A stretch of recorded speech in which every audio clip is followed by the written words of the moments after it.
Are you ready to party? Let's go.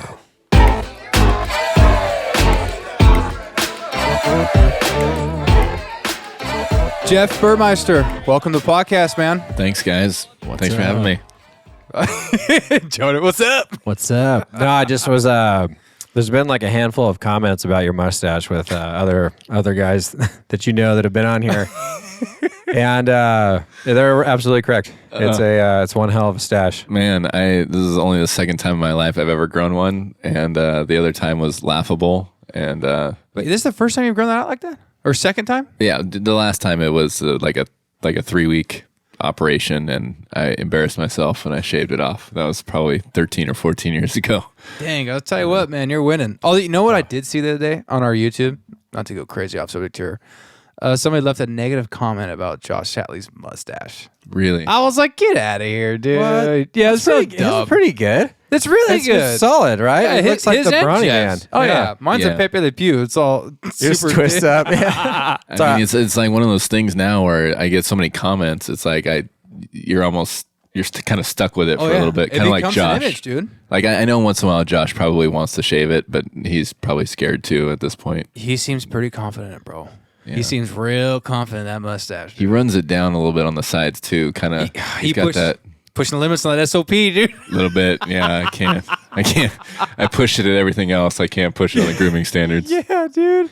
Well, man, I mean, we kind of all met through social media with Firefighters for Freedom. You're a huge part of that. I would say you're probably one of the founding members too, right? Yeah. I mean, we got 11, so 11 one of the guys. 11. Yeah. You know what's funny? Mike Zizi said that before all this stuff happened, you didn't have social media or like an Instagram. No, I'm not a social media guy at all. Yeah, So well, I tell you what, you're doing good, buddy. So the fact I'm in this even like at all is kind of crazy. Well, there's a picture that you posted. I think it's when you unfortunately got served your paperwork. Oh, I think it was at the Hat Down. yeah. That genius. Yeah. That thing went viral. It took off. Yeah, that was a big launch for us a little bit. I mean, there's social media is interesting, right? You kind of start, and then you realize you'll have something happen that kind of hit a next stratosphere, and then you'll get another post, and you'll kind of hit another stratosphere, and that whole campaign of guys getting served kind of brought us up another level on social media, just because everybody likes the personal story, you know? Yeah. And it was funny because I called Mark and I was like bummed out and upset. And he goes, "Hey, dude, just write it down." And I'm like, "Oh," he goes, "Yeah, just write it and post it." And so I was like, "All right, it's probably not a bad idea." And I'm glad he told me to do that because I wouldn't have done it on my own. So I was going to say, because most of, because you do a lot of posts for them, right? yeah, I do some of the writing. It's when it gets to be a certain size, unless you're going to be on it 23 hours a day, it's like you just have to divide and conquer. Yeah, for So I do some of it, and we have like a team of 4 of us that kind of go through it and try to make it work so that we don't all pull our hair out at once. So Yeah, what I was gonna say is that you're the commentary of how you write is very deep.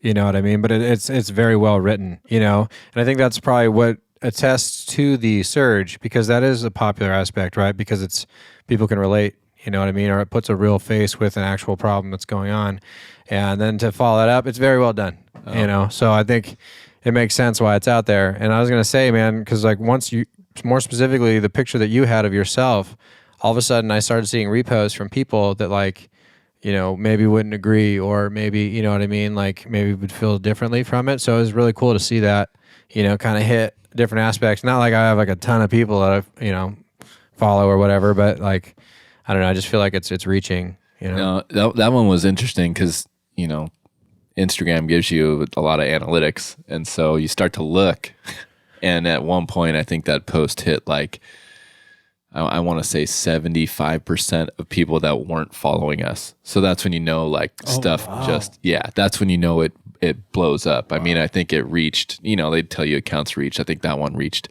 120 something thousand people, you know, whereas like one of my buddies was like, "Dude, it's on the main page. When you just go, it's just there." Yeah. And that's just something that I never intended for, and never really, I'm not super comfortable with all the attention. Yeah. And I don't know. I try to just look at it as it's not, I try not to make it attention about me. It's about the cause. It's about the organization and kind of what we stand for. And it's like, okay, if that's part of my role, if this is going to be my role in it, then okay, I'll play that role. So everybody's got their part in it, you know? Man, it's just crazy to see, like you're talking about the posts that you put up, you know, how a lot of the stuff we do is like from our phone and you just put it out in the ether, and it's the reach that we can have through social media, right? Like whoever would have thought that you'd make a post that reached that many people? Yeah. I mean, if not even worldwide, right? We could see what's happening, people posting in China or Russia, whatever it may be. It really shocks me, because if you think like 10 years ago, I don't know, maybe even 12, you wouldn't have been able to do that, dude. Yeah. The fight would have been a lot different, right? Probably, who knows what the coverage would have been compared to now. Well, everything, you know, this podcast, you guys can reach whatever country you want if it's picked up on the right thing. You know, same thing with social media. It's you kind of just put it out there, and where it lands, you don't always have control of it. So it's interesting. Yeah, that is interesting. It's just crazy to me. Like when you were saying, like, you know, because when you post it, you know, it's like you don't care, but you're trying to do something with it, and then you can backtrack to see where the data is going. And when you start seeing things like from other countries, like with this, you know, like we even joke about it, where it's like, hey, shout out to our UK followers, because there's like 100 people that listen to this. I know. It's crazy. Which why, you know, like why it is, or when it's like in India or they China, like our accent. They like our accent. That's maybe. Why. Yeah. I mean, I hope so. But I always give a shout out to India, because for some reason our downloads are going up over there every week. I don't know why. No clue, dude. I'm like, Guys all are right. big in India. Hey, you know, I mean, it's like Bollywood, right? yeah, they gotta listen dude. to something. You know? Whatever Turn on the works, Let's Go, guys. right? Yeah. Oh man, so if we can, let's fill people in on where you're at right now with your career and kind of what's happened, right? So you've been a firefighter for 15 plus years, right? Yeah, I'm like 16 and a half now. Wow, dude. Old man. 16 and a half years of public service to this, the citizens and your fellow firefighters in LA City. And because you choose not to be vaxxed, you got handed papers to be on leave without pay. Yeah, so I mean, I'm sure you guys have delved into the backstory a little bit, but LA City came out with the ordinance. All city workers have to be vaccinated. The original date was October 18th, and the city realized there's no way to enforce that, so they pushed it back. And now our new deadline is December 18th for all city workers. But for whatever reason, our department has decided if you're out of compliance, everybody got served an initial 48-hour notice of like, hey, we really mean it. 48 hours to get your stuff together, or you're going to be off duty, leave no pay. And then they followed through with it. And so now myself, along with, we're still trying to get the numbers, but 150-ish, maybe possibly just under 200 guys are off, either taking their own time off or they're off no pay. So, wow. Yeah. Oh, psych. That's good. No. But now, do you know how, like, is there still people who haven't been served their papers? Yeah, it's a city entity, right? So anybody that works for a city, especially a large city, realizes that, on some scale, it's like dealing with the DMV all the time. Like there's stuff that falls through the cracks constantly. Yeah. The admin on that kind of a scale is hard to administer anyways. And when you're dealing with just kind of the average city employee, stuff is missed. And then when you deal with the department that has people in positions of leadership that maybe they were a good fireground captain for whatever reason, but now they're essentially running a multi-million-dollar corporation with no skill set other than they can run a fire, from a cab. Yeah. But now they're essentially a businessman with no business acumen. So you take that combination and you put it together, and it's a disaster. So, I can name just right now off the top of my head 5 or 6 guys that are just as non-compliant as me, working all their shifts, haven't even been served a 48-hour notice. You gotta really? No, for sure. And I don't know if it's, and the thing is, there's been so much misinformation going out there. It's really hard to tell if this was intentional by the city to misrepresent the numbers, right?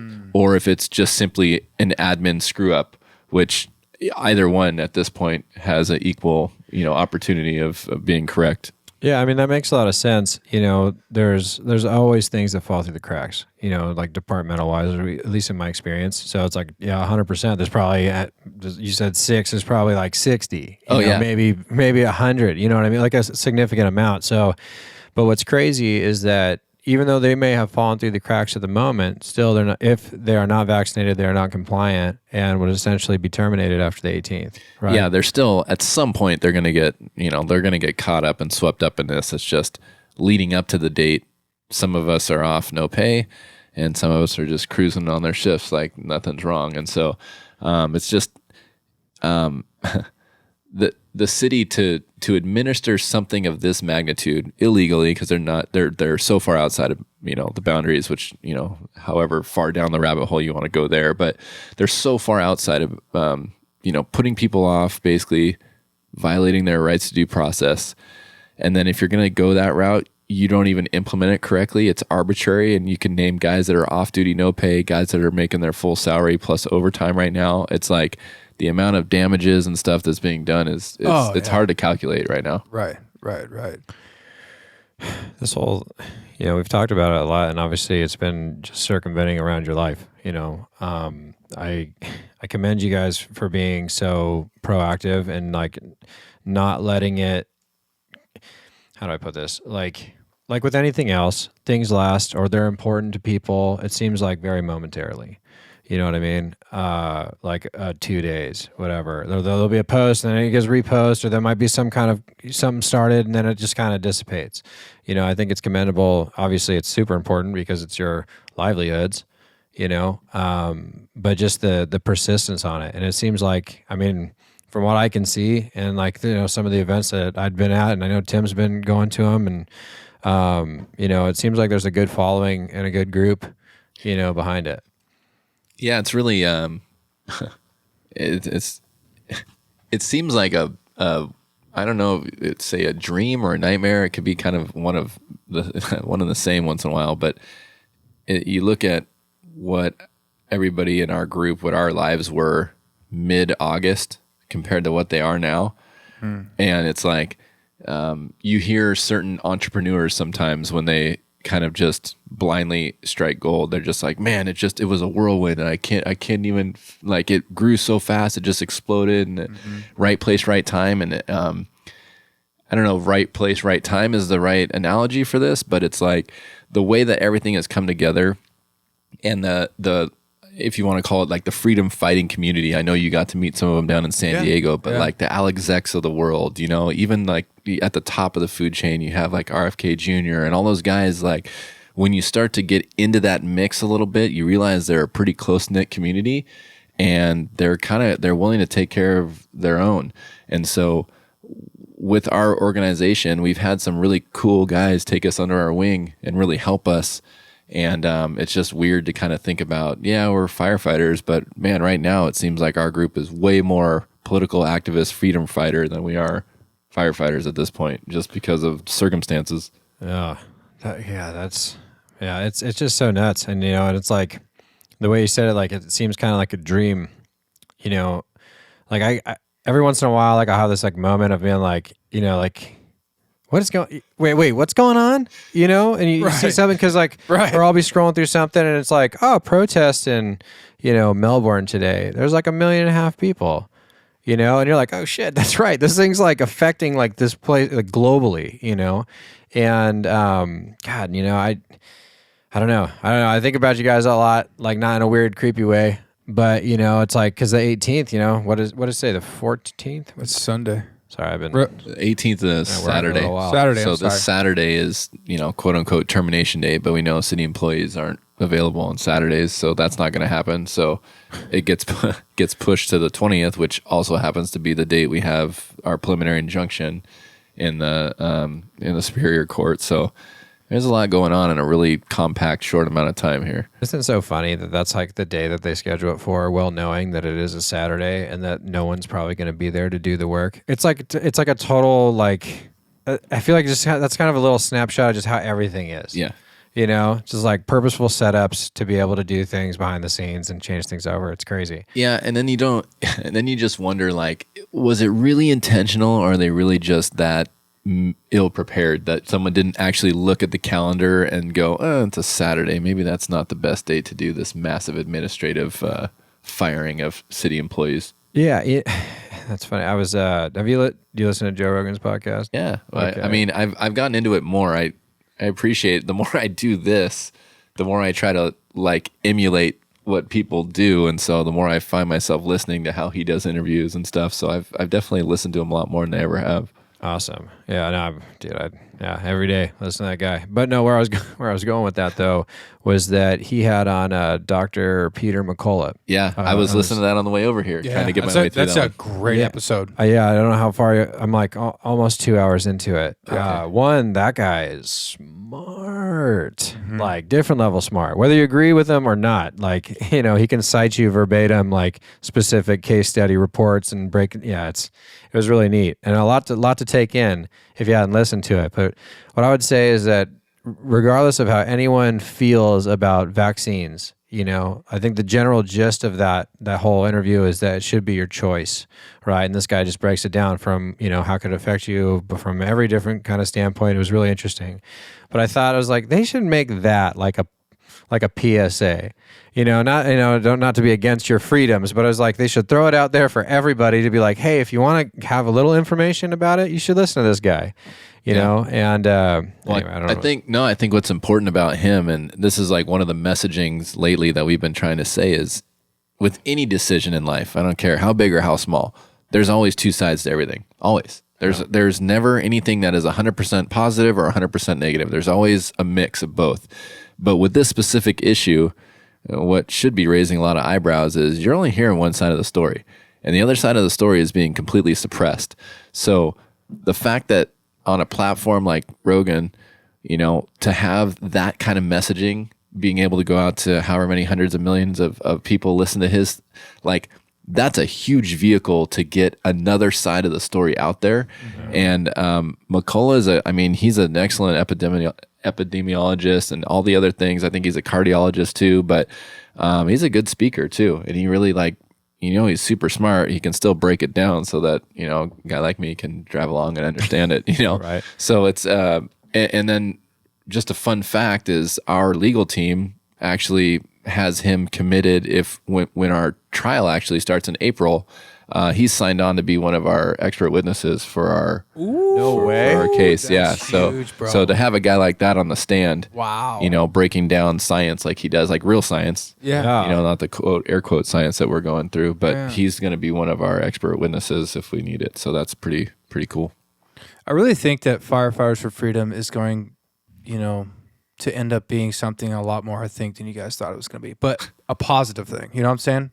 Something that's going to be a force for good and that can institute change. Yeah, I mean, that's we keep kind of having that conversation on the side is like, the short game is obviously we got to get through this narrowing of the tunnel with the mandate, and we got to get guys back to work, and we got to make sure that people don't lose their jobs. But like once we emerge from that, right, and we look at each other, we're like, wow, now what do we do? Now what does F4F do? Yeah. And I think that'll be an important step in our organization to figure out, okay, what do we kind of morph into? Mm-hmm. Where do we go from here? Yeah. Well, it's got such good people on it that are honest and, believe in freedom and morals and doing the right thing. It's refreshing to see, which is why I really enjoy going and covering all this and kind of being a part of it. And, because, it's kind of like you said, going to these rallies, you start seeing like-minded people, and then people who are in position to do something that are like-minded. It's actually really encouraging. It's really cool to see. You're like, all right. I remember telling John Knox this. I said, Firefighters for Freedom and being involved with this and interviewing you guys and going to these events, this is more of a brotherhood in the fire service than I've probably ever had. Oh, I agree with that. It's like I mess with ZZ and like, man, before this all started, I was not like a quote unquote department guy.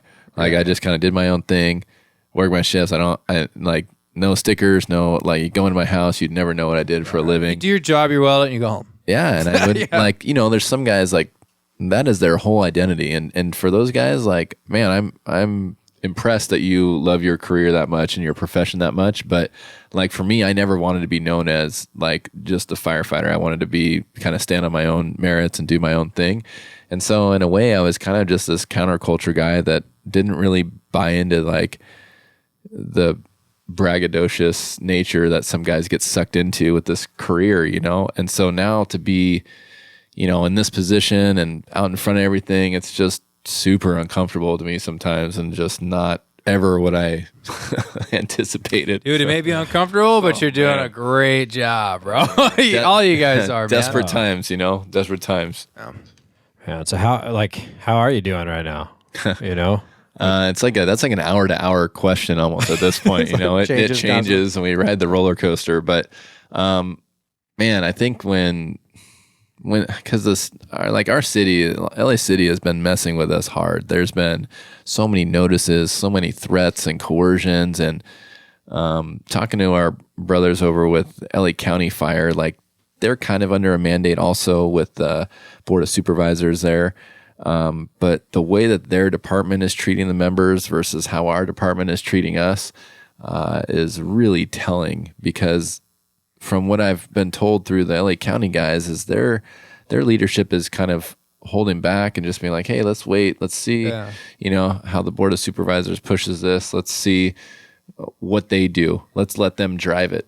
And our leadership and our department has basically taken the baton from Garcetti and from the city council, man, and they are just pushing it hard and driving it all the way down to us. And it's not just the mayor, it's not just the city council, man, it's our chief, it's his, you know, deputy chiefs, it's all those guys, man, have just taken up the message and pushed it hard. And that's what really is tough, because there's no reason that we need to be off duty, leave no pay right now. Like the city ordinance is strictly written December 18th. If you're out of compliance, then you're terminated. Yeah. Our department has taken it on themselves to do everything ahead of that. And so, you know, it's really hard to be this good employee, to be this loyal servant when your own department is working as hard as they can to terminate you before the city. Well, yeah, it makes you question. You makes you question, what am I doing? You know, why am I going on these calls of being exposed to all these carcinogens? Right? The cancer rate, death in firefighters is huge. Why am I going on all these calls where I can get exposed to hepatitis B, C, get spit in my face? There's so many things that we're exposed to, not even including COVID-19. Well, it happened to me in our previous department. I had fucking be on HIV meds for like 3 months. Unknown needle stick. This dude is terrible. Unbelievably terrible. And it's like, so myself, my fellow brothers and sisters are going to go through all this, yet we don't have support from the top. It makes you question, why am I here then? Right. Why am I risking my life? Again, we are risking our lives because we want to serve our community and we're trying to protect each other. You know, the whole goal is for all of us to go home. But it's like you look at the bigger picture. Okay, so what am I doing? Well, why am I going to sit here and risk my life if I'm not going to have support from my upper management, from my chiefs, and the people who they say live and breathe, you know, the morale and teamwork and hard work, all the stuff they say in the academies, they preach, right? And then when we get out on the floor and they're in charge and our leaders, they're not even doing it. But they expect for us to do it. And if we don't, we get written up. We get notices that we're going to be put off. Are you saying there's hypocrisy in the system? Oh my God. Don't even. Okay. Worthy. Thank you. Can I take this on a little side tangent real quick? Yes. What's the bell? It's just for anything. Sometimes it's funny or like a solid point. It's an accent piece. Yeah. Here's a I don't get a bell. How come you don't? You will. Get a I'll bell? say like, hey, dude. I got you, dude. You're a bell guy. I don't think I'm certified on the bell. Jordan, I'll give it back. Jordan, here's what I'm going to say. Jordan, Jeff has a great mustache. Let's go, baby. See, it's just like, it feels good. And then you have to say let's go after it? Is that I just fucking say it. I mean, it segues nicely. It could be a segues everywhere, dude. We got the Let's go. Let's go. Yeah. I like it. Okay, but here's a conspiracy theory. You ready for this one? 100%. Okay. This is more for you, Jeff. There are no conspiracy theories. They're all true, anymore. dude. They're all the conspiracy theorists are all truth sayers now. How many of the chiefs, since they're pushing it so hard, do you think are on Soros' payroll? I don't know if it goes all the way up to Soros, because we got like Gascon, we got our DA. His whole campaign was funded by Soros. That's well known. Yeah, and there's already a recall out for him, but there's a time limit. You can't recall someone within, I think it's a year and a half. But they're already gathering all the signatures for that guy because he's crazy, and he's the no bail, all that guy. Oh yeah, yeah. He's like fully progressive. So he was well known, funded by Soros in a city DA position, which is crazy. But there's rumblings that our direct chief, Terrasas, he has city council aspirations after this. Like he wants Of course to be he does. He wants to be city rich. council member. He wants to get money, baby. And power, Yeah. but when you see things through that lens, right, of like, oh, he has political aspirations after this. Well, of course he's not going to be any kind of adversary to the city council. Of course he's going to do their bidding. Of course he's going to be a loyal servant because at some time he wants to be on that and he wants to be friends with all those people. It's ridiculous. I think it's almost, to me, he's standing his career forever. He could go out on top as being a chief who actually backed his firefighters. I think that he doesn't, but he doesn't care. He obviously doesn't. no. He obviously Hell doesn't no. care. Otherwise he'd be like, Well, because it all comes down to money. Villanueva, right? Yeah. The police chief for LA County, right? At least that guy had the cojones, stones, yeah. To at least say like, hey, I'm not going to lose good employees because of this mandate, and that's, God, again, it's just like over and over and over. It's like I feel like. The scene in Zoolander when the Mugatu guy is like, I feel like I'm taking crazy pills. Like I feel that way, like a lot, I try to be open-minded, but sometimes it's like, well, there is a commonsensical approach that is like no risk, or I shouldn't say no risk because then someone would be like, 0.00, whatever. But, to a very limited risk where it's like, hey, if you test everybody when they come to work, if you're really that concerned, even though there's no statistic that exists that a first responder gave or received COVID from a patient, none, zero. That study doesn't exist. Please look it up. But, we're going to mandate this and then threaten people with their jobs. It's like going back to what you said. It's all big picture to me. You know what I mean? Because then when you start looking at, well, what 9 times out of 10, it's money, power, right? Influence, whatever. It seems to drive everything. And that's kind of flashing back to the Dr. McCulloch. That was kind of something he was talking about as far as breaking down who owns rights to vaccines and possibility for therapeutics with actual case studies that exist of showing that therapeutic-wise, we might have been able to save a lot more people instead of holding out for a vaccine, which may or may not work as well as they like to, say. So it's just, again, it's just big picture, kind of does the full circle thing where all I keep saying is that in like 20 years, there's going to be an awesome movie about this time period. I mean, when all of the politicization of this finally goes away, and when whoever is going to write history or do the documentaries isn't afraid of the zeitgeist, right? Of like the current counterculture or cancel culture, or whatever it is, right? When someone can actually take a objective look at what is going on in society right now and write about it or do a documentary or whatever they're going to do about it. I mean, this time in history is going to be it's unprecedented. Yeah. It's incredible, dude. It's well, and so we were fortunate enough, what day is today? Tuesday? So yesterday, it seems like 4 days ago, we were fortunate enough to have an hour meeting with our organization with RFK. Like he came on. Oh, okay. I got to ask That's him. so rad. Yeah, it was cool. I mean, it's like, you talk about being thrust into a weird position, right? I was elected the Q&A proctor moderator for doing a Q&A with RFK Jr. Oh, wow. So here I am, a guy that doesn't even want to be on the fire department half the time. Yeah. And now I'm asking questions of RFK, and dude is super smart, and I was beyond intimidated. Did you have them on cue cards? Like, so you didn't stutter? Did you do 3 reads through before the question? It was like old school. I blacked out.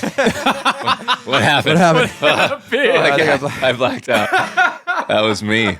But he was just talking about like how much control the few technocrats have right now. Right. He's very And correct. He was talking about Bill Gates has satellites, his 60-something satellites now. He brags has complete. He can view every part of the world essentially with his satellites. Right. He can see everything. So he was talking about. If they want to, they can take everything to the next level. They can say, hey, we're instituting a hard social distancing rule. And Justin, we were tracking you, and we saw that at 4:15 hours, you came less than 6 feet from that other guy, and so now we're taking away access to whatever. I never for you. thought of that. I Yeah. never thought about that. And so he was talking about man. they're gonna start to, if they want to, they can start to track. Oh, Tim, you got within 6 feet of that guy, and you broke your social distancing rule. And so now, because we've moved everything to digital currency, there is no hard currency anymore. Your credit card now is not going to work outside of 1 mile radius from your home. So good luck going anywhere, because you're going to try and go use a gas station in Huntington Beach, and it's not going to work. That's incredible. Yeah, but he's like, that's where we're going, would and say- it just blew my mind. when Didn't he they was go cashless in China? Yeah, Was it China, right? and that's the I thought I read system about to that. look at, and that's China's currency is based on The social score, right? Yep, exactly. Yeah. and Sorry. that's scary when you brought that up, and it's just like, whatever 23 months ago you'd be like, oh my god, you're crazy, and now you're like, nope, nothing's too crazy. Yeah, That's- I was telling someone the other day how I'm like, dude, we're gonna be going to a cashless society quicker than you think. It's Yeah. like China's there. Well, They're like, well, what do you mean? And I'm like, bro, money's dirty, right? The pandemic, everything will be used. It's gone. And I said, now it's easier to control everybody. Wow. And they're like, "Duh, I never thought that could happen. I'm like, bye. Anything's possible now, bro. Welcome to 2021. Yeah, it's basically that episode of Black Mirror, Yes. right? Yes. Great episode. Social score, do things, get rewarded, they dock you, and then if they take too much, you go to like some kind of purgatory jail or whatever to work off your time. It's and that's going back to like the premise of what you guys stand for and what caused all this is that it's interjections into your life that now you're not making those decisions for, and like it's a little bit of that freedom that gets taken away. And like I don't want to misquote anybody, so it would be a general quote, but I was reading something the other day. It was just talking about they're not going to do it overnight. They don't do things like that. It's not fast. It's slow. It's long periods of time. Little bits taken away here and there. Now this, in my opinion, is a big pivot. Yeah. So I hate saying like it's going to be interesting to see what happens. Well, It's terrible. I'm sorry. No, it was funny because he broke it down. He goes, like the real stalwarts right now, the people that are putting up the biggest resistance to this right now are red states. And so all of a sudden you have the punchline to every joke. You have the Confederate flag redneck with his guns and his mobile home and his lifted truck and everything else. That dude is the guy that's the freedom fighter right there. That's the guy that's gonna say, nope, not on my watch, and he's gonna have all his guns and he's gonna protect all of his property. And those are the guys that are holding everything out right now, because a lot of the blue areas are lost already. They've already given up. But the true resistance is in the red states, and it's with, all the people that we like to tease and make fun of and certain jokes. And it's like, no, those are the guys that are going to hold out for freedom. And it's like, wow.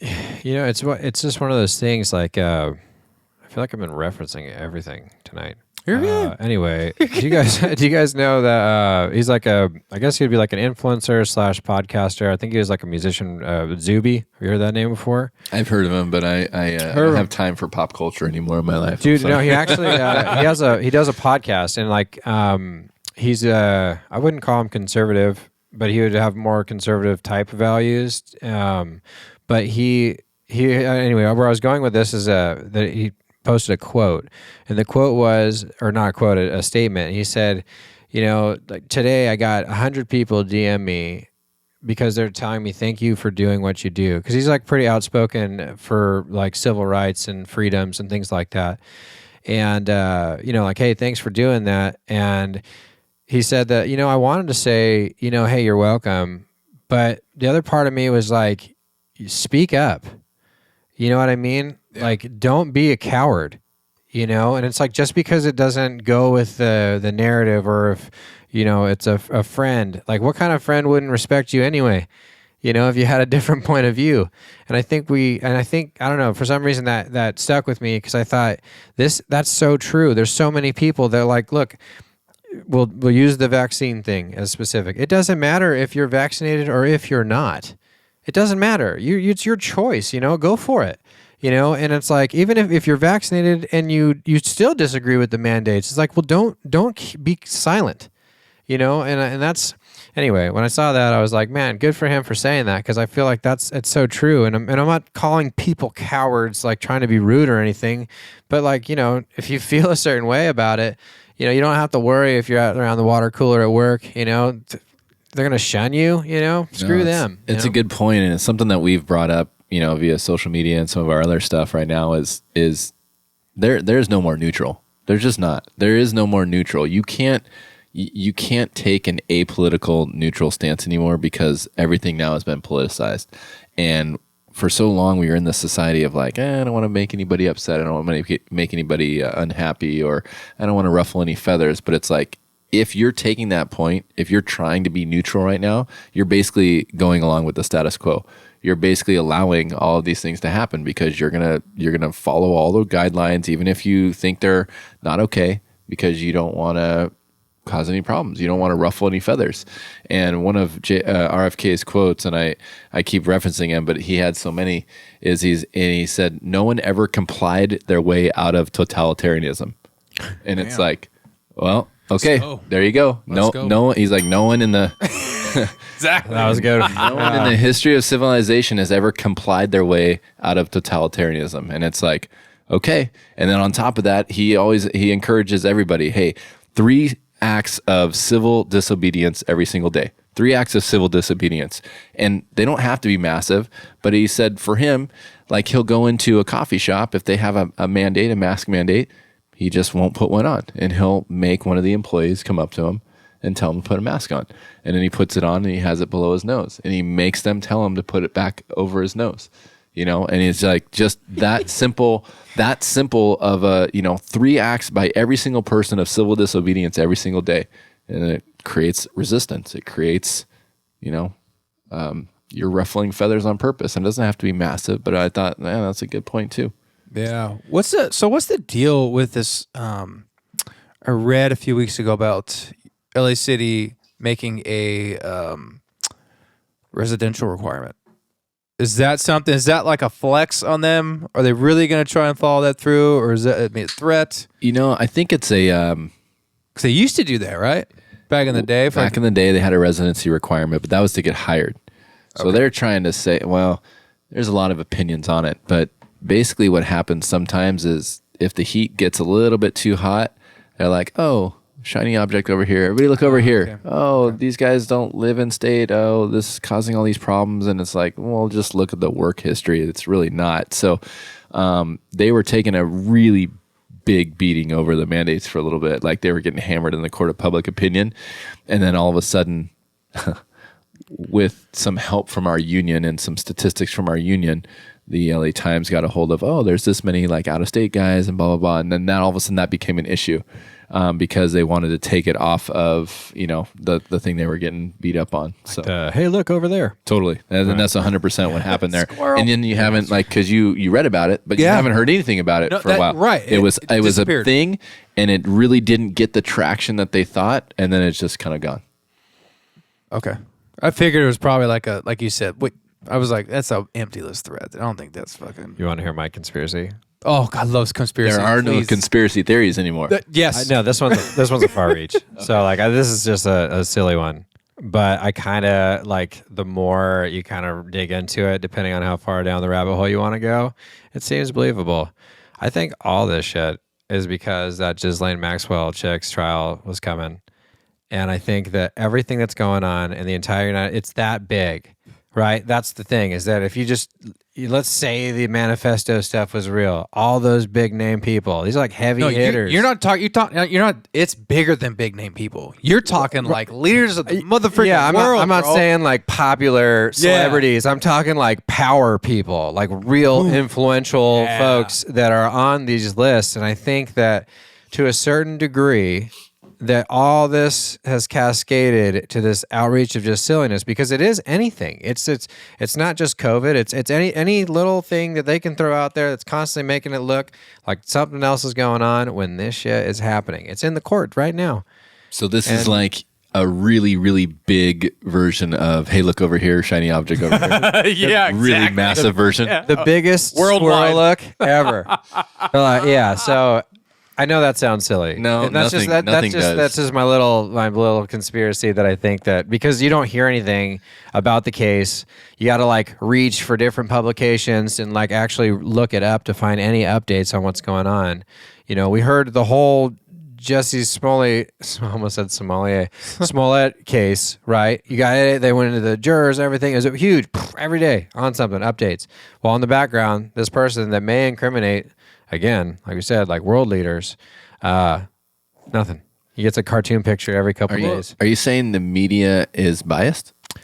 Oh, yeah. Yeah, no, I'm not going to hide that one. It's okay. It's on video. I don't believe 99.9% They've of lost the their stuff. objectivity in the media? Yeah, it's super unfortunate. Well, 'cause, they're always you know. dangling those carrots, you know, unlike Jeffrey Epstein who didn't kill himself. Thank you. Let's go. Let's go. I had to get that in there, bro. But she's still alive. Which, in all honesty, I don't know how to even to make a statement on that one. But she is still alive. What I thought, I'm like, know. this girl's going down.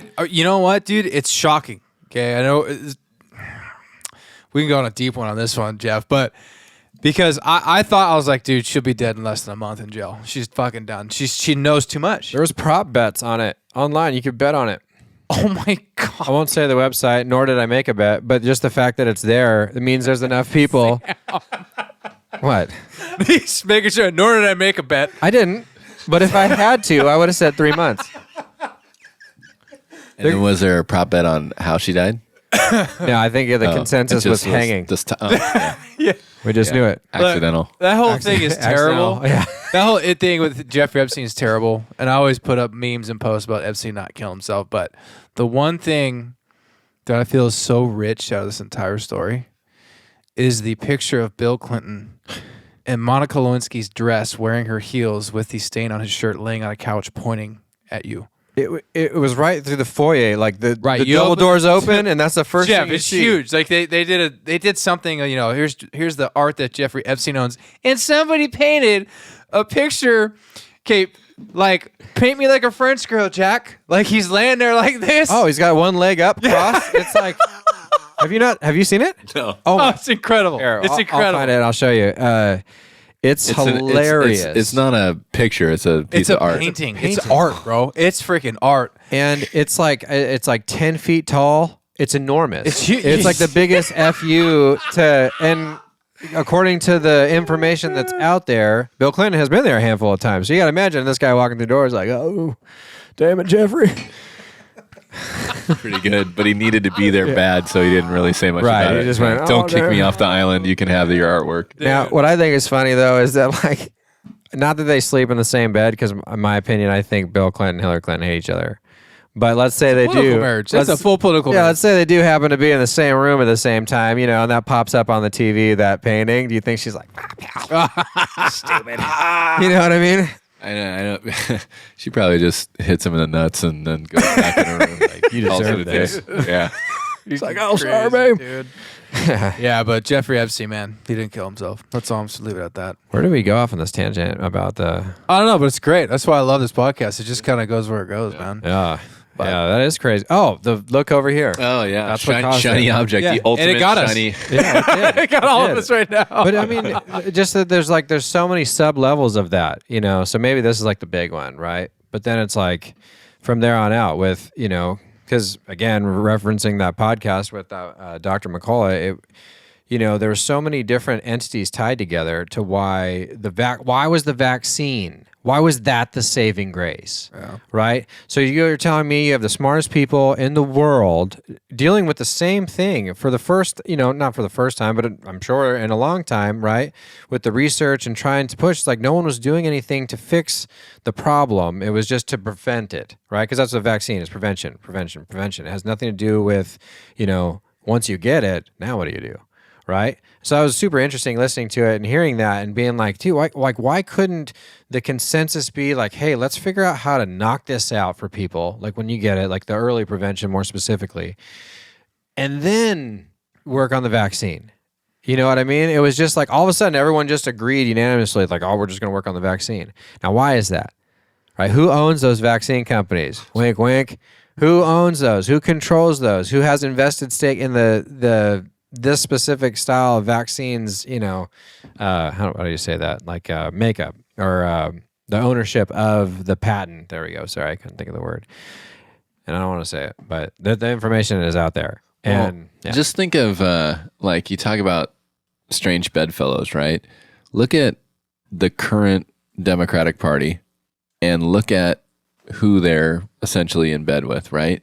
So they are completely in lockstep right now with Big Farm.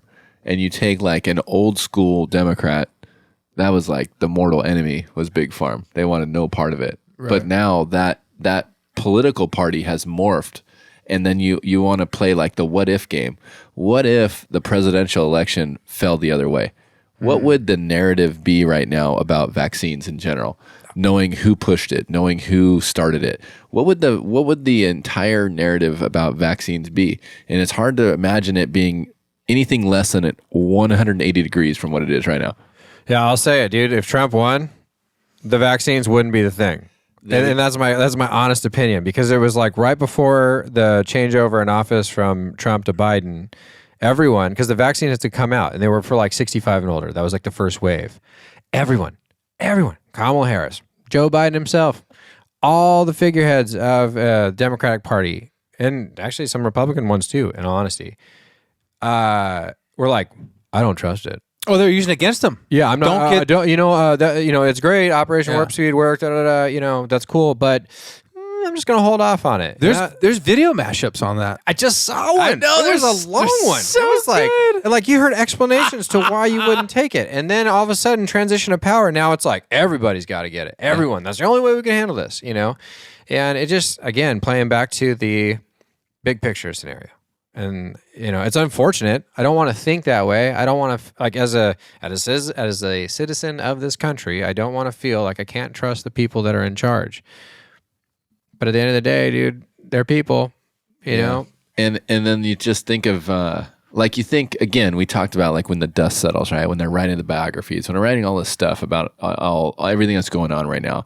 Look at all the things that are going to be left in the wreckage pile after this, right? Everybody's trust in the media, people's trust in the government, people's trust in the CDC, which before any of this, you hear something from the CDC, you're like, oh, I better wash my hands for 30 seconds then because the CDC said it, But now that's gone, that's gotten obliterated, and everything that they put out there now is going to be questioned. And so in their all-out push to go all in on this, they're destroying credibility for a lot of institutions that used to have like unwavering credibility from everyone.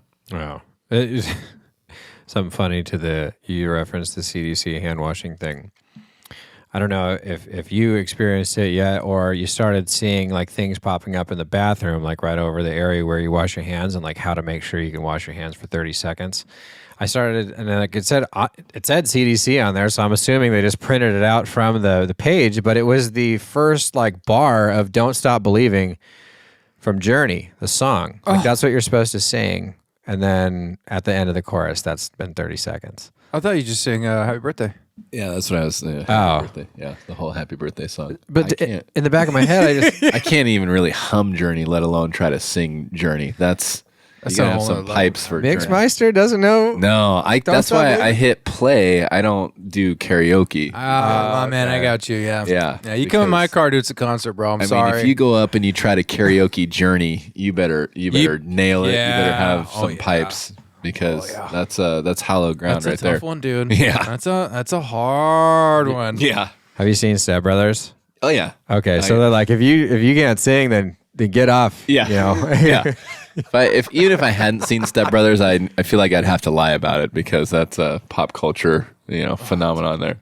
Oh, it's like I feel like it's our generation's kind of like Animal House era type movie. Yeah, 100%. Okay, here's a hypothetical for you guys. Would you rather have been like, let's say, Olympian level athlete, right? Okay. Or an excellent musician when you were like in your 20s, let's say. Excellent musician, like really, really good musician, or Olympian level athlete? Excellent musician.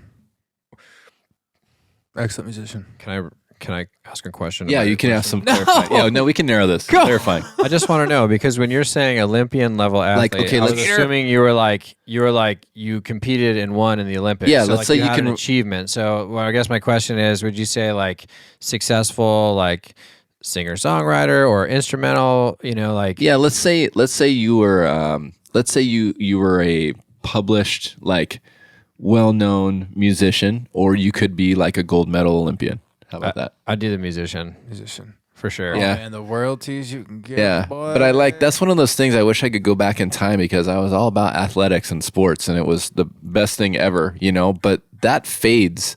But man, if you're like a legit musician, like I think about even being able to go to a karaoke bar and bust out Journey, you know, just like 5 minutes of fame just would be amazing. And My that Girl. doesn't leave I always sing My Girl when I do karaoke, and I get really? a free drink every fucking time. It's like because Tim can actually sing though. I don't sing.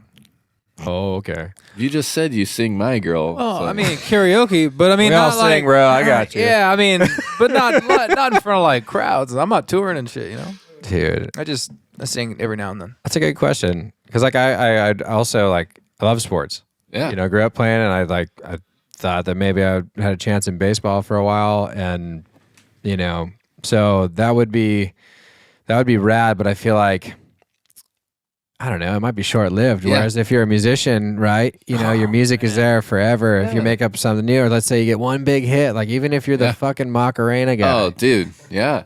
it's a Macarena, dude. Everyone knows a Macarena. You're set for life. I'll take a one hit. I'll take a one hit wonder anytime, man. yeah, Some of those man. one hit wonders from the '80s, they still crush. You know, even like a flock of seagulls or something. You know, like okay, I'll do it, no problem.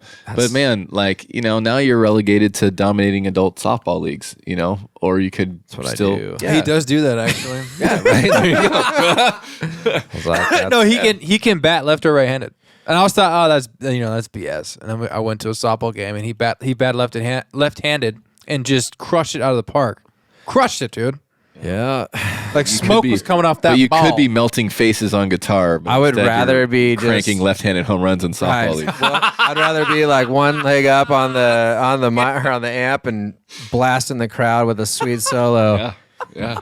One thing on But the I'd have long hair in this hypothetical journey, and I for I sure love would it. be wearing a bandana. And you're a rocker. You can do whatever you want. I mean, that's the key, you know. And there's old guys that still shred. It's just the longevity's there. I've seen some bands still trying, and I'm like, man, that was definitely 60 years ago. But you kind of do have to do like the Journey route, right? You got to recycle the lead singer. You got to get, you know, that, and then those old guys can still melt faces on their instruments. Oh, yeah. They can still bring it. You just gotta replace the pipes once in a while. Yeah. That's it.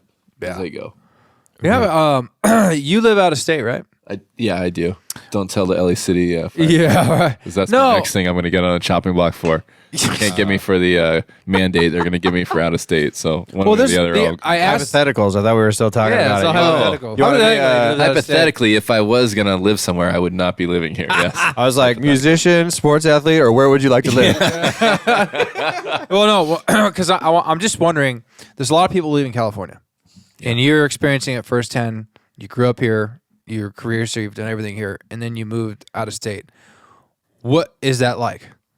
Yeah. If people are on the fence about that, because I know a lot of people are. I am. I mean, when you leave somewhere from here that's pretty much holding you down with a bunch of rules and mandates, and you go somewhere that's open and free. Yeah, You know? I mean, there was definitely, you know, it kind of circles back to what I said earlier, right? No decision is 100% one way or the other. You're always going to have the positives and negatives to any decision. And like, I was a huge beach guy growing up at Huntington City lifeguard and You're a lifeguard? Yeah, Let's man, go, that's what I baby. did before I got on the job, man. I was Huntington City Beach lifeguard. So did that and swam, played water polo. So I'm like fully immersed in the Southern California culture. And so the beach is as important to me as it is to most people. And so, you know, you talk to a lot of people, that's the thing. Like, oh, the beach, I can't leave the beach. Yeah, you can't emulate that. You can't remanufacture that. But, you know, you just, it's a leap of faith. And when you get out there, it's not a one-way ticket, you know? Yeah. If it doesn't work out, California's still going to be here. Yeah. But you know what happened with me is honestly for like 6 to 8 years, just talking about moving somewhere else. Because like you said, I'd grown up here my whole life, been in Orange County pretty much, in LA County my entire life, and talked about it. Man, I'd love to live somewhere. I'd love to live somewhere. And I finally got to the point where I told my wife, I go, look, I either have to pull the trigger and do it. I just need to stop talking about it and just accept that I'm in California, because I don't want to be that guy that forever talks about doing something and never actually tried it.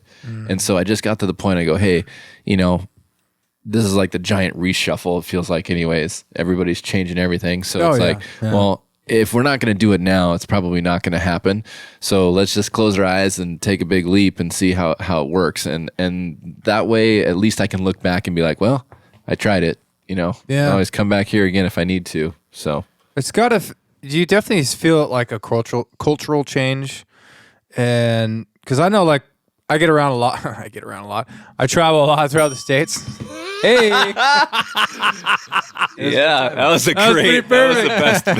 But that's a walk off. It's like, every time I come back, I always feel that pressure, like the busyness of being back down here, and then you leave and you go somewhere else. It's always kind of like oh, frick, man. Like when I go visit my family in the South, Louisiana, Mississippi, it's just, dude, it's so relaxing. I'm like, this is what you guys get every day? This is you know what? We actually, I forget. Now it's coming back to me. We had a conversation about this weekend. We talked about it. We were talking about Texas a little bit. Yeah. And man, that's like the first thing that stuck out to me is like when I settled in, it was like, whoa, I can actually decompress out here. Like I can actually, you know, the way the work schedule goes, I would do like a week in a week, but I didn't go out there for a week and you're like decompressed. And it's one of those things you don't realize the residual busyness of this area, and some people thrive on it, and some people like that's what makes them go, is like you got to have the energy and you got to have all that, and I get that, but man, when you step away from that and you don't feel that all the time, like it's there if you want it, but you don't have to be in it.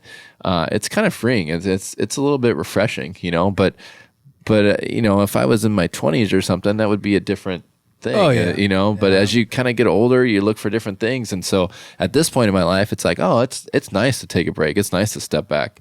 Oh man! But here I am in California talking to you guys. So there you go.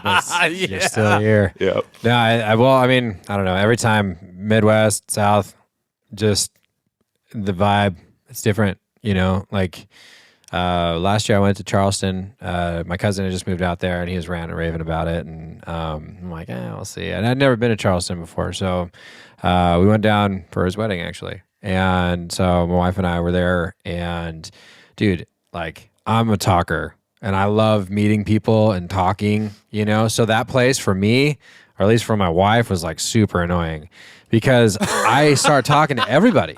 I mean, literally, the guy that you were thriving, bro. The guy that picked us up, we picked up an Uber from the airport and was taking us to where we were staying. And dude, he was so nice, and just started going and going and going. Next thing you know, we were at the hotel we were staying at, and I stayed in the Uber for like another 20 minutes. And he was stoked because his fare was massive. I didn't even care. Running. Yeah, Peter was running. This is the best conversation ever. Keep this guy talking. But I never experienced that in an Uber. Like, we're at someone, and we were actually.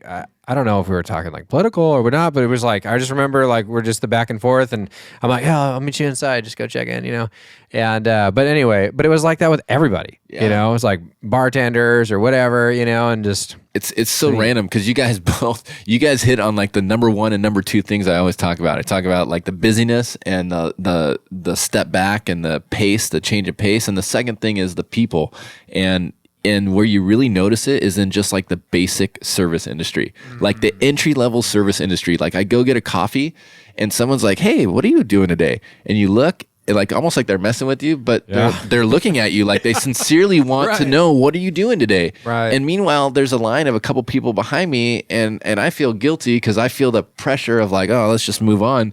They're taking the time to talk because they genuinely want to know what you're doing today. And it's you know, I got to get some of that like California out of me still, because they just want to talk. And you go to the grocery store and they're super friendly, and it's almost off-putting. It's really weird. Like I feel myself uncomfortable still because I'm not used to it. Totally, like that feeling of like I should be moving. Yeah, you know, like oh, I got to get out of the way. Like this person behind me is going to think I'm an asshole for taking up their time, and you kind of have that vibe feeling all the time. Yeah, no, that's a very good way to put it, because it's true, you know. And like I mean, eventually, obviously, you'll get past that, or if you move to these areas, you would get past that. And it's just refreshing. It's man. cool. It's rejuvenating, like you said. Sure And it's like, it's almost like it's good for your mental health. Yeah. For all the stuff that we have to deal with and see and do, and the pressure that we're always under, and you actually get away. And you can chill, and you can be outside the city, and it's just like, oh, okay, so this is what real life is like. Like, I mean, I don't think I've told anybody on here, but it was like 7 months ago. I almost bought a house in New Orleans in the French Quarter. It was actually. Don't you have to say New Orleans? It's Orleans, one word. yeah. It's one word. Nolans. I ain't got the. I ain't got New it. Orleans? Mike, New Orleans.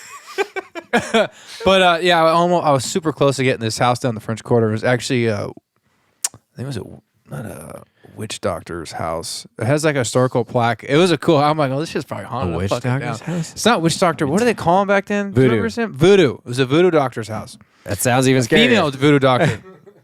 Yeah, but I Had lost to move all the Somebody else dolls' bought it heads aside to get in the house. Over here would be a Shrunken nice skulls. pantry. Oh, I we're gonna close that. I have family over there, but I love it over there, man. It's so cool, dude. The history, the rich history down there. The humidity. Humidity is definitely freaking terrible. It But gets I was super bummed when I lost that one. I was like, man, it would have been a voodoo house, man. I've been rad. You could have done like a Airbnb, like scary thing. I might actually, probably not a bad idea. Oh, I know, dude. Yeah. Well, dude, last thing I kind of want to ask you and talk about, what made you want to be a firefighter, man? I know you talked about you were a lifeguard at one point, but to go into the fire service, as most of us know and who don't, it's a big undertaking. It's an uphill battle the entire time. There's a lot of free work that you have to do before you get in, schooling, certifications, all that. I mean, what drove you to this career? Well, it's like probably close to when you guys were trying to get in too. It's like it was really competitive. It was like the camp out overnight for an application kind of competitive. Like, you Remember know, that Huntington Beach? what's that? Huntington Beach fire. They would take like what, the first 100? Or Yeah, something? it's like they wouldn't. I mean, that was just for just to get an application. Yeah. Which is crazy. And so they would have like 3 openings. You have like 5,000 applicants, and it's just like, oh my gosh, how am I ever going to do this? Yeah. But it was just random. My uncle, longtime fire captain with Huntington Beach Fire. What?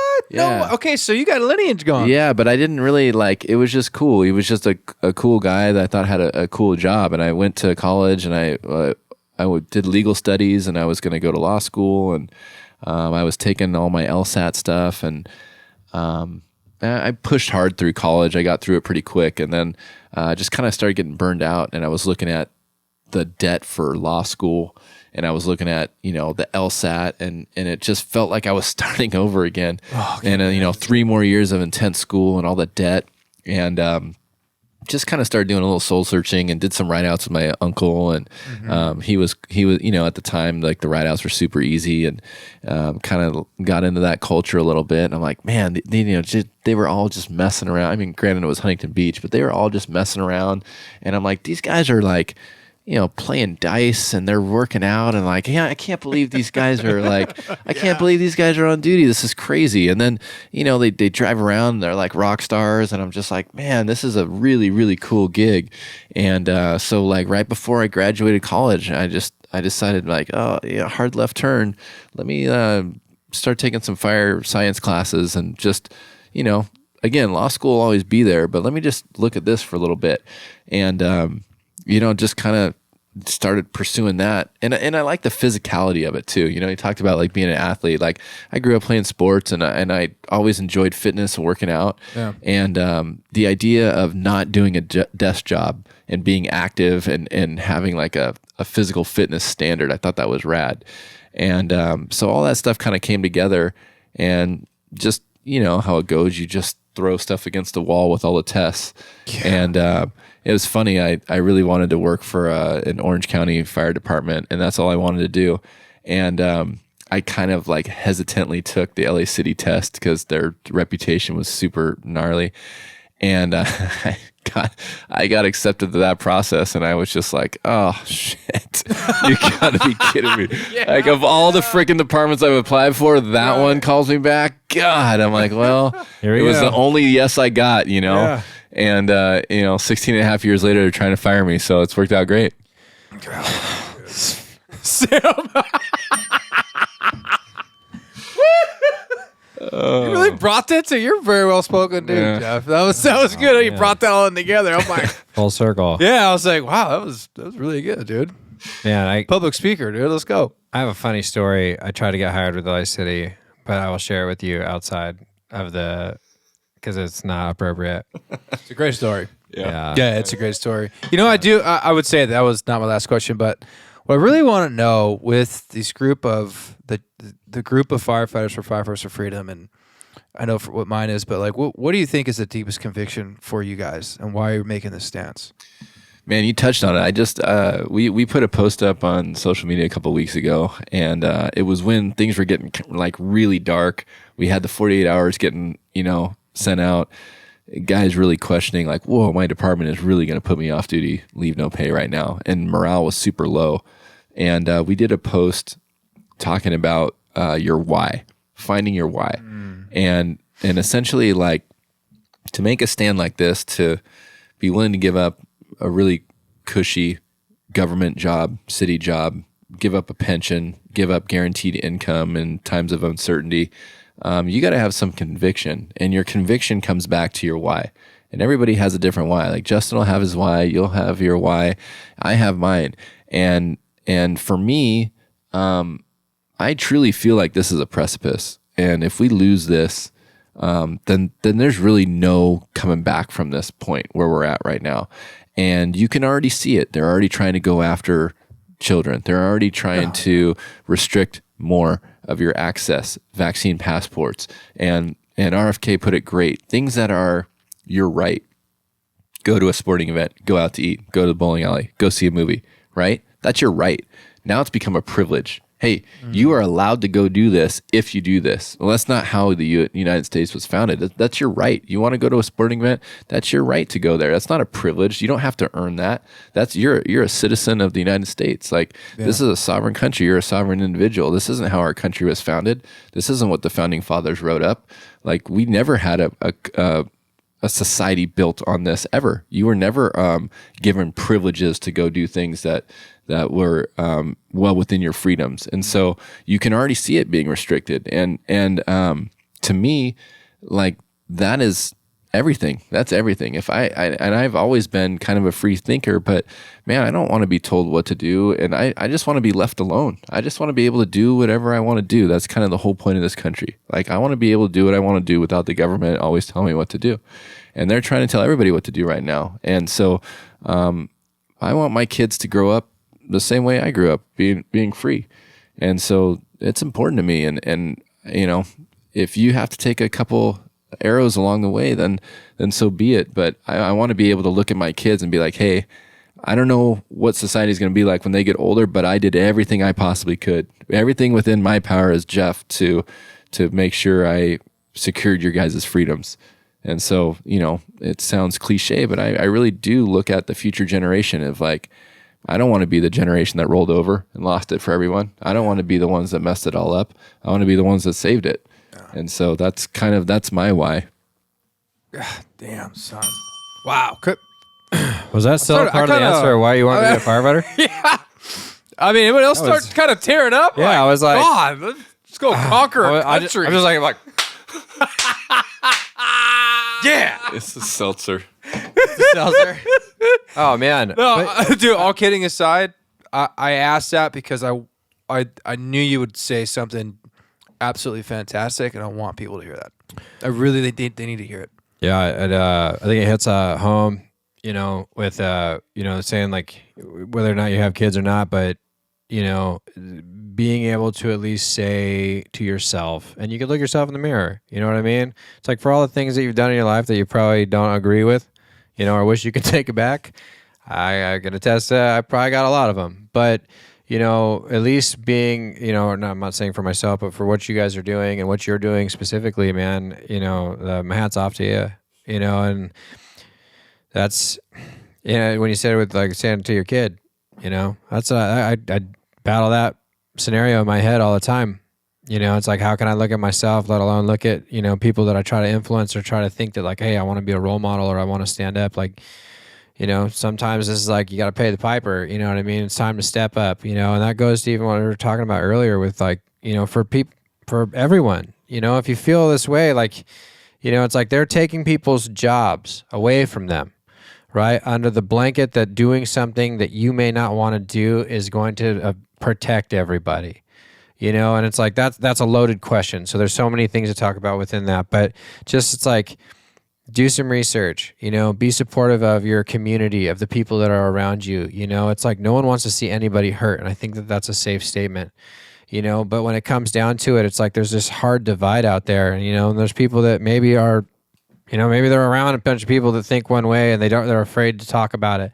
It's like, don't be afraid to talk about it, because unless you do, maybe something you say or information that you have or something you've read, you can encourage people, you inspire others to do things for themselves and not just listen to whatever, XYZ regular television tells them. And like, I don't know. So anyway, not to get emotional or anything, I just think that what you do and what you're standing for is amazing, and, nothing but respect. And, God, dude, I hope it goes the way it should go. It's like, at the end of the day, man, it's like you chose a job, a profession of servant, to be a servant to the community. Yeah, is it cush? There's some places you can work that are cush, but then there's a lot of places that we work that we get our asses kicked. We run 25 calls a night or a day, you know what I mean? With transports and all that stuff, dealing with people that some would consider gross. I'm not here to judge anybody. How you live your life is one thing, but let's see, if you smells a certain way, sometimes like, yeah, bro, but even then you're trying to help them. You're always putting yourself out there. And it's like, you said you've been in for about 15 years or so, right? I'm right there with you. You know what I mean? And it's the same with Tim. And it's like, I've never run a call and not willing to put my life on the line for my crew members, myself, the people that are around me. That's what we chose to do. And at this point where we're at, why is it that, okay, so I don't want to take it. Now what? Can you really prove that I'm going to do any harm to anyone else around me? Or why is it that I say I have an exemption, that's going to be what covers it and I can still show up to work, right? It doesn't make sense, going back to the crazy pills thing, so I don't know. I don't know where that rant was going. I just feel like, But it's all about getting the message out there, right? Yeah. It's all about getting it out there. And so us as an organization, I know you've had a few of our guys on here, and so we're super appreciative of your platform, because we don't have anything in the digital media like this. We don't have any podcast. And so, the more that we can yell it, the more that we can say it, the more that we can get exposure for it. Yeah. We're super appreciative of it. So we all thank you guys for this vehicle and this platform. It's great. Oh, dude, anytime. All of your family, we believe in everything that you're standing for, what you're doing, and whatever we can do to help. That's what, it's the whole point of this podcast, to give a voice to the average person. You can be inspired by a lot of stories of people who aren't famous, basketball players or movie stars that are going through life that have made a way for themselves and their families that will inspire you. Yeah. So that's why, that's the whole point of this. So, Like I said, you guys are welcome here anytime. But that being said, Jordan has some questions. All right. Now with the real, now with the real serious. Hey, let's go. Oh man, you guys. You'll answer first, and then the rest of us will. Shuffling cards. I knew I was in trouble. Oh yeah, bro. All right, here this we is go. all serious. Yeah, this was never a part of the deal. This Look is at Sam. Is this in my Sam contract. smiling. Man, I didn't even sign anything for this. All right, let's go. All right, question number one. I'm ready. Now be honest. I've been completely candid. What's your stance on washing your hands after you take a leak? I would say. Just kidding, dude. That's a terrible question. No, I want to answer. You want to know? Everyone's answer should be do it. Yeah. Well, yeah. Okay. Everyone agrees. Wash your hands. Okay. kidding. Let's. Yes, we should wash your hands, but DEC recommends it. 60% of the time you do it 100% of the time, right? Or 70% of the time are you 100% 100? Are you talking about every time I take a leak? Yeah. I think the answer because has I know to be coming from Jeff. Well, you're gonna answer too. I know. I'm gonna formulate. I mean, it's got to be a really extenuating circumstance for me not to. I mean, that's just how it goes. Well, thanks, Jeff. I feel like a piece of shit. So, anyways. Well, half the time, I have a 2.5-year-old, so half the time I run out of the bathroom, I'm going to pick her up. And so, there's that, too. I mean, look, I'm not a dirty person here, but I would say I'm 88% of the time, I'm 100% of the time. Sorry. Yeah. Can I move my mic closer to you now, Justin? I'm a little bit. My name's Jordan. But I'm sorry. It's okay. It's the seltzer again. I'll go. Don't worry about it. You can call me Justin. My name's Justin I tonight. sanitize every I'm gonna just walk away because I just called Jordan Justin. So it's been fun, guys. No, Thanks. dude, I don't even care. It's all good. Hey, I might look like a Justin, dude. Isn't it Jay? It all rolls together. I'm gonna just say you guys from now on. Hey, you Perfect. guys. Safer. Perfect. Ah, dude. Wait a minute, What's my Sam? stance? Sam, Oh, yeah, what's your stance? Well, I mean, my stance is I'd like to wash my hands. The I agree reality with you. is, I don't know. I mean, there's a lot of time. I mean, do you really? But isn't that like kind of like one of the like benefits of being a guy? You know, true, right? You don't even have to touch it Sam? Do you wash your hands when you get up to pee at night? before I pee. No. When you get up to pee at night and you go back to bed, do you wash your hands before you get back in bed? Plead the fifth. Probably not. Actually, no. I say that's really gross. I should. Obviously, Just put your hands under your pillow and just. Well, okay, Right. for guys though, I've heard this and I've seen this. A lot of guys are like, yeah, I wash my hands because you hear the water run over their hands. Like, did you use soap?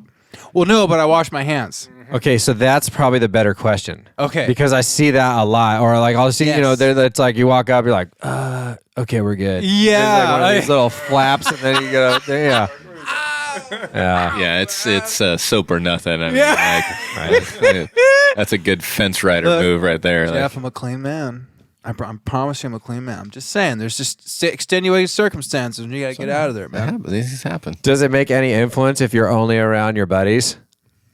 I mean, Like if you're hanging out with a group of friends and you had to go take a leak, it's like, what's the over under on that you would wash your hands with soap if there's versus people if you're with over- people you were? I mean, if it know, makes you didn't feel know. better, before the podcast started, I used soap. So My man, there you dude, I go. I appreciate mean, this that, is a dude. professional studio, This so I is- have to. Thank you. Well, you're respectable. Yeah. Yeah. Oh, Jordan hit it again. You're respect. Oh, Is that the timeout? Is that what happens? They I just don't like the know. Oscars. They just cut the mic. Tim has a button over there. He's like, Yeah. it's- actually, I do have buttons. I just haven't installed them yet. I swear to God, they're gonna be on the bait. You can hit the That's mute pretty button. great. I just haven't had time. all right, we'll go with the second question here. It said, would you rather eat all of your food through a straw or have everything that you eat be tossed into your mouth? It's a very interesting question. Introspective. Suck, eat everything through a straw. I'm not gonna say suck. Eat everything through a straw and then have everything thrown Tossed- into your mouth. Tossed in your mouth. Have it. Everything that you eat has to be thrown into your mouth. Thrown. Okay. Tossed was good. Me. Jeff, you're the first one to go, baby. I mean, I don't know. I'm kind of a texture guy, so I think I'll just take the random diciness and adventure of getting it thrown into my mouth. I guess it's like you're at the Hibachi Steakhouse My every man. night. You know, they're just launching food in there. Got the egg flying and the volcano. I'm with you on that one. I'll probably do the toss the food. Yeah. What if tossed or Do it, Maybe Jordan. Toss Do it. it. you know what I I want to think it was say? I was thrown. like, it's an excellent segue to use the word salad. just salad, please. just toss it. All right.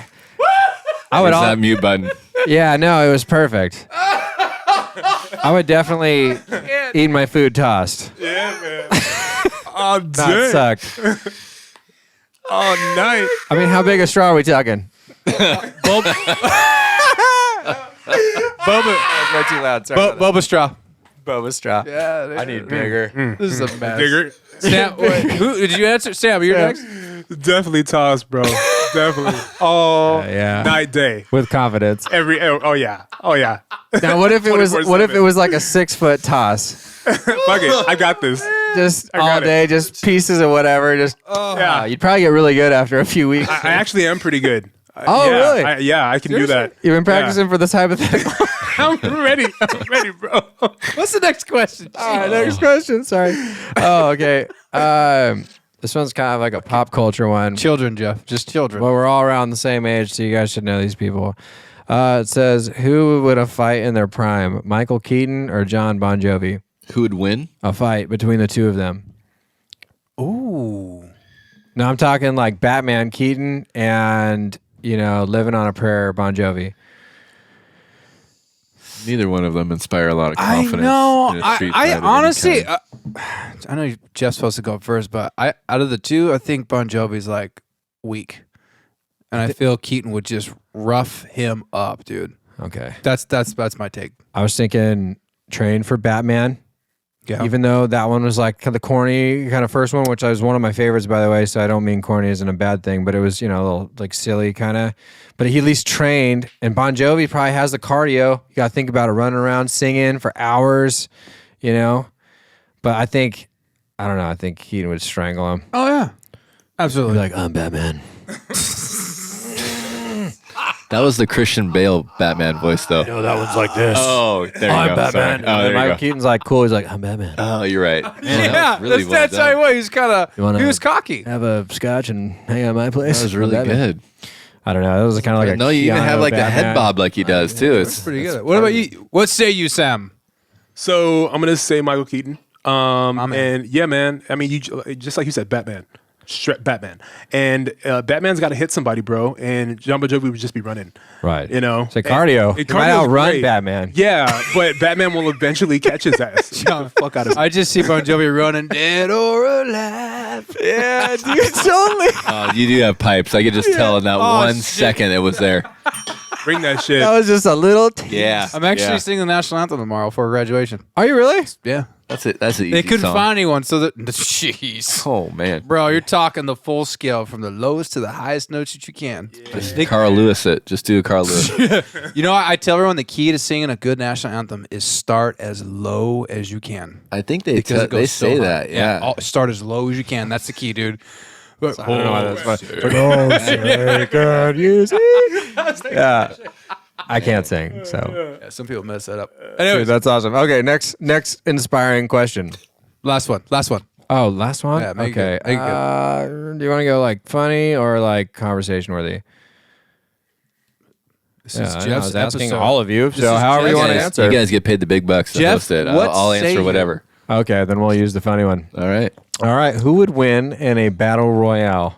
Like I don't all even- out maybe I fight, shouldn't right? say this one. Michael Keaton. No, I was like Michael Keaton, Kevin Bacon, Heath Ledger, and Madonna. William Dafoe.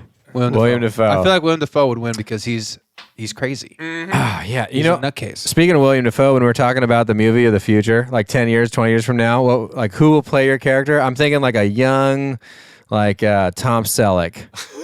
Would be this guy. No, Really? not me. It would be his character. I know. I was thinking Richard Gere. Oh. You know what I'm saying? Yeah, Richard okay. Gere. I can Let's see go, that. baby. Dude, you're Richard Gere, bro. So when you said William Dafoe, I was like, that's probably who's going to get cast in my spot. He'd be like, they're like, do I have many things to say? Like, no, I just look really fucking nuts all the time. Okay. Anyway, okay. I'm sorry. The question. Who would win in this battle royale? Would you say 30 little people or one full-grown lion? No guns. Can we do other questions? Sure. I'm saying 30 little people equipped. Come on. Numbers, people. Come on. Let's try the other questions. It's not a bad thing. No. I mean, we can't say midget And it was anymore? on the question. So, man. We're not allowed to say midget anymore? Is that Yeah, that's a. really? You can't say? Height challenged. It's little Is that people. a protected Is it class? little people? They might It's be. accepted. Bro. That's think very so. protected. Yeah. Yeah. On behalf of the show, it's little people. Okay. I'm just kidding. Okay. No, actually, I'm not kidding. I was joking about joking. Anyway, so if you were stuck on an island and you can only have one celebrity to hang out with, who would it be?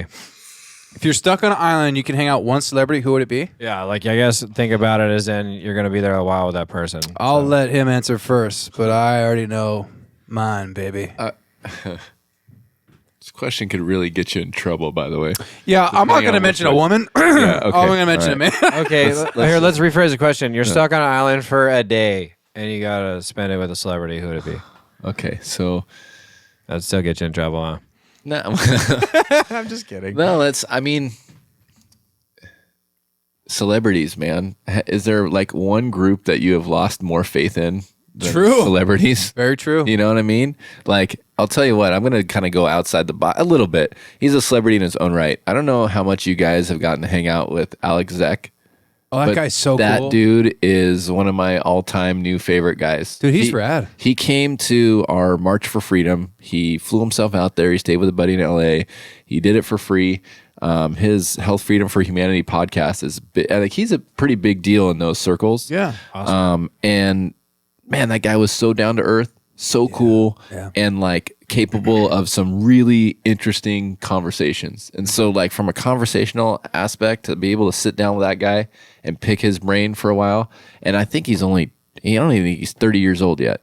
And that guy, he's not. I don't think, if he is, he's 30. Good for and him, dude. that guy is like just mature beyond his years, and just he already gets it, man, at a really, really young age. And that guy would be really cool to just rap with for a while, for sure. Well, Jeff, again, I feel like a piece of shit. My Lord and Savior, Nicolas Cage on the wall. He also has a new movie coming out, everybody, that is about him. He's playing himself, Nicolas Cage. I swear, dude.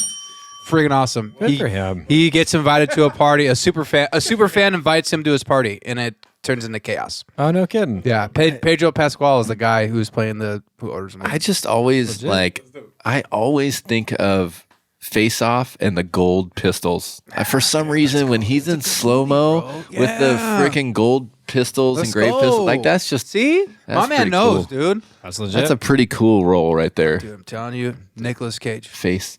Yeah, dude, he already has his own crypt or grave in New Orleans. It's a pyramid. Next to the voodoo house. I wish. Oh, see, because you I could have get- rolled that whole if I ever tour get a right house- into one thing. Out the back door, over to the crypt. There you go. One stop shop. Hanging with that madman for even like one day on an island would be incredible. Yeah. Truly incredible. That, oh man, I don't know who I'd pick. I was using this to be like try to be funny. No, I don't think I would want to hang out with William Dafoe. Just like who can out weird face each other. He has a face. You know, he reminds me of like Jim Carrey. His face, how he can move Yeah. everything. Yeah. It's crazy. He's an interesting looking dude for sure. I don't know. Yeah, does it? Okay, I guess we're saying they have to be alive. Oh, it don't matter, dude. I don't know, Gandhi. No, you said you don't know. Do they have to be alive? Dude, You could easy to rap. Like I don't know, because I think that question would be really neat to be like more like if you're gonna talk to someone for 24 hours, who would it be? I don't know. I guess that's my answer. Gandhi. I should have picked Jesus Christ. My Right, bad, bro. exactly. Jeez. Yeah. Sorry. Piece of shit now, Tim. I know. Are you gonna join me? Dude. Can you? So we're not one up battle here. You're gonna be like, I'd like to talk to God No. for 24 hours. Hey, just Martin Luther King, bro. I'm not trying I like to go that. all the way up to God, but yeah, like Martin Luther that. King. That would be God's legit. great too, but yeah. Of course, but that would be legit. Martin Luther King. Man, We're I'm just picking gonna people that aren't around. Yeah. I'm just gonna springboard off that real quick. Can you imagine all the stuff that Martin Luther King went through to secure freedoms for an entire race that was like legitimately discriminated against? Yeah. And you look at what society's doing right now with intentional segregation and discrimination. That he would Be rolling over all his that grave, stuff dude. that he fought so hard for. Man, we're just giving it back voluntarily. Well, think of all the men and women in our armed forces who've died, dude, for the freedoms that we have, for the people to protest and do what they're doing right now. Oh, for sure. It's wild, dude. Good buddy of mine on my department that we do a lot of trades with, like good friend of mine, combat veteran, Purple Heart, and he's one of the guys off duty right now. And his why, that guy fought and he was in combat obviously and lost guys next to him. And so his whole perspective on freedom is so much more intense than mine. And so you talk about a why, someone that's like fought, bled, had people die for this country and been next to him. That's those guys. I can't even imagine being like that and seeing what's going on with our country and wondering what's happened to the country you're fighting for. Oh yeah, you probably question like, why did I do this? It's wild times. But Jeff, All right. that's the end of this podcast, man. Thank you so much for coming on, dude. Honestly, really appreciate you taking the time to come here. It was Yeah, great. it's been seeing you the other day at the event, but your honesty, being real, and your why and you guys' conviction in what you're doing is powerful.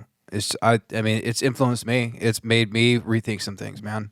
And it's encouraged me to speak up and step up. And that's why we are trying so hard to back and be at these events and film and have you guys on, man. So thank you so much, dude. Honestly. Yeah, Tim, Justin, really appreciate it. I had to. I just got Closing, I was going to call you Mixmeister. I was like, Mixmeister, I just want you to keep pumping it. just fist pumping. That's fist it, man. pump At all the 130 way. beats per minute the whole time. Just That's it, man. No, dude, this has been rad. It was really cool to sit down and get to know. I mean, I feel like I've been creeping on you anyways with all your posts and stuff like that. So We're fanboys, whatever. yeah, a little fanboyish, you know. But Hey, I'm a fanboy of this whole thing you guys have going on. This is awesome. This is really, really cool. Well, thank I you. really, really appreciate it. I'm honored. Absolutely, man. But all BS aside, dude, nothing but support, love, whatever you guys need, you know, and we try our best to help assist with the cause for you guys. And just, you know, as an individual, dude, like solid representation. You know what I mean? When people, hey, look, you know, you said it a couple times earlier, whether you want to be the guy or one of the guys or gals, you know, that are representing right now, you're doing it well. And I think that it'll continue to grow. And you know, just keep doing it, man. Don't stop. So I appreciate it. Thanks for the platform, guys. It's been awesome. Dude. Again, anytime, bro. You guys have forever invite on here. But let's go on 3. 1, 2, 3. Let's go. Bye, everybody. And that's it. Thank you for listening in, everybody. We'd like to thank our sound engineer who makes this podcast happen and makes us sound very good, Stephen Clark. And to our first sponsor, 89 Barbers. Look good, feel good, be great. Come get your haircut at 2 locations, Long Beach and in Orange, California.